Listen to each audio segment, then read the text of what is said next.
Your company wants you to quit.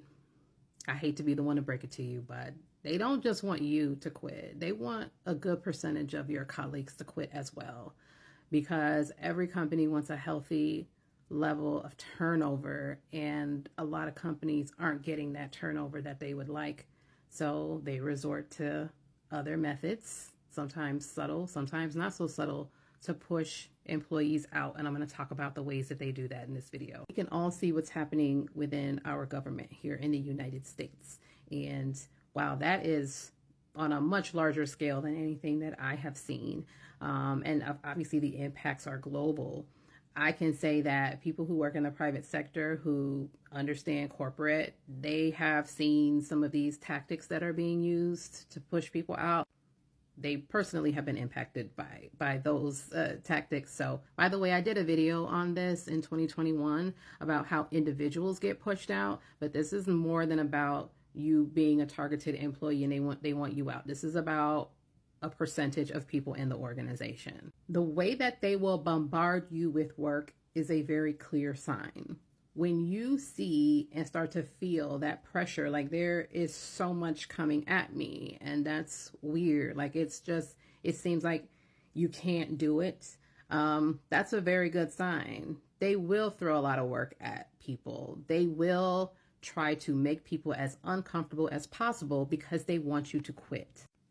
Micromanagement. Micromanagement is often thought of as like one manager and how they will micromanage people on their staff, but sometimes companies have a culture of micromanagement. And so when you're like, oh, all of a sudden we have to track this every day, we have to do this, they're monitoring this, they're doing that.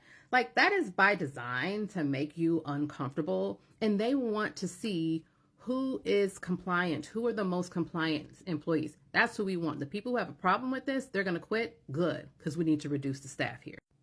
Changing people's schedules, okay? Suddenly, oh, everybody has to work, 3 nights a week.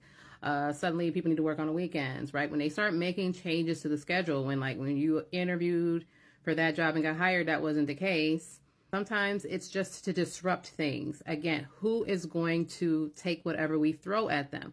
There are people who aren't going to like this, and hopefully they will leave. Return to office falls into this as well. It's very obvious. I don't know why you all keep going in social media comments and talking about collaboration when it comes to return to the office. This has absolutely nothing to do with any of that. Return to office is because they don't want to lay people off. They want people to not comply. They know people will not comply with returning to the office because they have moved or because they just don't want to. They want those people to leave. And that is what will happen. So they don't have to lay people off. You all just didn't comply with the return to office mandate. They'll take away your opportunities to grow and, increase your compensation. So suddenly nobody can get raises. There are no raises. Suddenly, it seems like people can't move up. Yeah. Go work somewhere else then. They want people to leave. And they're willing. Make no mistake, these companies are willing to lose high performers. High performers get fumbled every day by employers, right? So don't think that, oh, well, I'm so valuable, they couldn't possibly be doing this to me. They do not view you as being that important. I have a video where I got quite a bit of backlash, and I'm proud of it.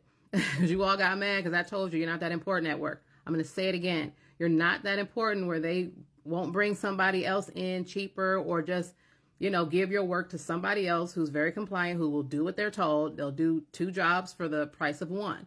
You can go. When people start getting performance, poor performance reviews, people start getting put on PIPs, people who never had that happen before, and they're starting to really look at who's performing and who's not, or having all these processes in place to do that. And that's new. Sometimes hey, maybe they're just trying to better their organization, how they track who's doing what. I applaud that. But sometimes it's done because they're trying to push people out. Most obvious one is offering people a package to go. Now, I'm not always opposed to such an offer. There are companies where I wish they had paid me to leave. I would have taken the money so fast. If you were planning to leave anyway, great, take the money and go.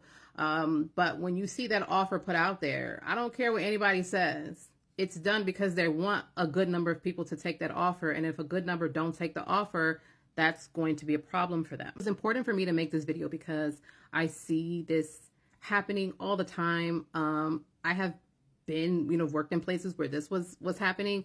And I want people to know that this is not about you as an individual.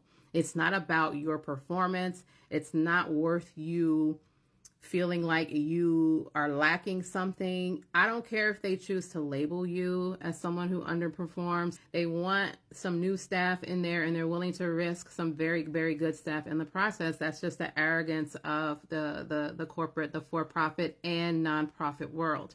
So it's not about you. I want you to really take your power back from these employers, from your bosses.